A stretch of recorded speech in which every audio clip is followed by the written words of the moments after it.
Hello, my name is Jennifer Ruiz. I am a student at Fullerton College, and our group has decided to study social media usage and academic performance.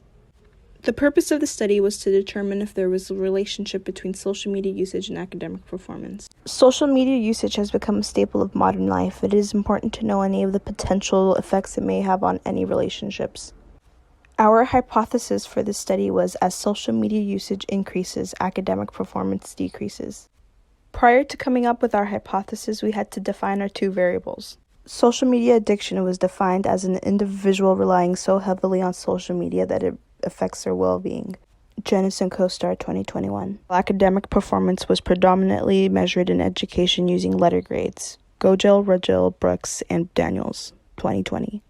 With the two definitions being defined, we then looked at previous studies having social media and academic performance. One such study said social media usage causes individuals to engage in activities such as mindless scrollings and avoiding activities. Sharma and Sushil, 2016. While another study done by Limnow, 2021, said that researchers have studied the effects of multitasking and distractions in a student's performance. Having defined the two variables and looking at previous research, we were able to draw our hypothesis. Hi, my name is Danny, and I'm going to be presenting the methods. We recruited the participants for our study through Fullerton College by convenience sampling. The survey was sent to students enrolled in psychology courses during the spring semester of 2022. In exchange for their participation, their professors may have provided them extra credit. We had a total of 62 participants. There were 15 males, 46 females, and 1 self-described. Of these 62 individuals, 38 were between the ages of 18 to 23, 14 were between 24 to 27, 5 were between 28 to 32, and 5 were ages 33 and up. Their ethnicities were 8 identified themselves as white, 34 as Hispanic, 16 as Asian or Pacific Islander, and 4 as self-described. We also asked how many semesters they had been enrolled in college. 43 participants had been enrolled for 1 to 4 semesters, 13 for 5 to 8 semesters, 4 for 9 to 12 semesters, and 2 for 13 or more semesters. We measured our variable of social media use by asking how many hours a day do you spend on social media in the demographics section. 15 participants responded with 0 to 2 hours, 23 with 3 to 4 hours, 19 with 5 to 6 hours, and 5 with 7 or more hours. The demographics are shown in the tables here. The highest percentage of our participants were female. Most participants fell between the ages of 18 and 23. Most of the participants were of Hispanic ethnicity. Most participants had been enrolled in college for 1 to 4 semesters. The highest percentage of participants reported spending 3 to 4 hours on social media a day. The questionnaire we created to measure academic performance had a 7-point Likert scale for responses. Participants were provided with various statements and asked to indicate to what level they agreed with that statement, 1 being strongly disagree and 7 being strongly agree. Participants were given access to the survey from a link from their course professor. Prior to completing the questionnaire, an informed consent and instructions were provided to verify their agreement to participate. After completing the questionnaire, participants received a debriefing statement and were then directed to our participation verification page to show their professor for potential extra credit. Hi, my name is Tatiana Lopez, and I will be showcasing our results. We conducted a Pearson R test, which resulted in our hypothesis being supported. We were able to reject HO because our significance level was 0.042, which is less than 0.045. Our R value was 0.259. Squaring that gave us 0.067, and multiplying by 100 gave us a small effect size of 6.7%. Of all of our participants, 5 cases were deleted, which equated to 7% of our data. These 5 cases were deleted because 3 were underage and 2 of them had missing data.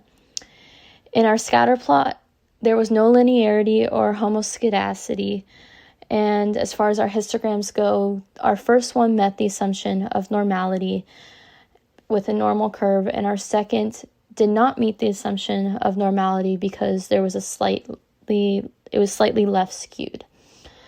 There was no outliers found in our entire data, and our reliability was quite high with a Cronbach's alpha of 0.880.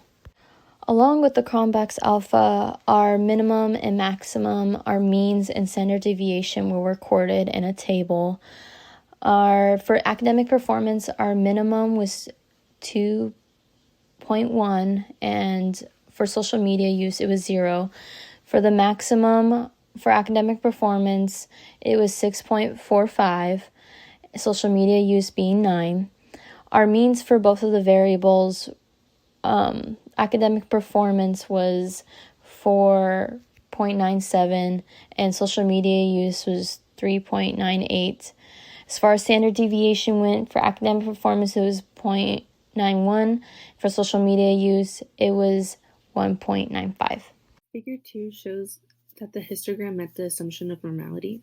The mean for social media usage was 3.98 and the standard deviation was 1.95. Figure 3 shows the histogram did not meet the assumption of normality, skewed slightly left. The mean for academic performance was 4.97 and the standard deviation was 0.906. Hello, my name is Vanessa and I will be talking about the discussion section. The purpose of the study was to determine if social media use has any damaging effects on the participants' academic performance. Previous research has had similarities with the current research on this topic. Previous studies have found extensive use of social media to be a distraction and therefore interfering with various relationships such as education. While conducting this current research, there were a few limitations. One limitation included a small sample size. The current research study only had 62 participants with sufficient responses. Secondly, additional variables such as intelligence or interest in the subject may have reduced our internal validity. The third limitation of the study would be social desirability bias. Participants may have been pressured by social norms to appear more appealing by being dishonest in their answers. Lastly, the fourth limitation is the representative sample. Students from Fullerton College cannot represent college students as a whole or represent all students from all grade levels. This research is important because the world is becoming predominantly digital, and with social media being one of the main forms of media consumption, its potential dangers should be noted. For further research, we recommend a high number of participants to determine a greater correlation. Additional variables such as intelligence or interest in the subject may reduce internal validity, and a greater representative size from multiple institutions. Hi, my name's Annalise, and I did the references portion of our poster presentation. So when we started looking for references, we really wanted to focus on references that supported our hypothesis. That would be looking for reports that supported a negative correlation between social media and academic performance. One of our focuses was defining social media and how it can become addictive. Also looked for what is defined as good or bad academic performance, and so that could either be not turning in assignments, bad engagement, bad multitasking, or bad GPA. We did not just look for reports from students, but also educators and parents as well. In our references, we also found overall, we believe these references helped support our hypothesis. So thank you for watching our presentation.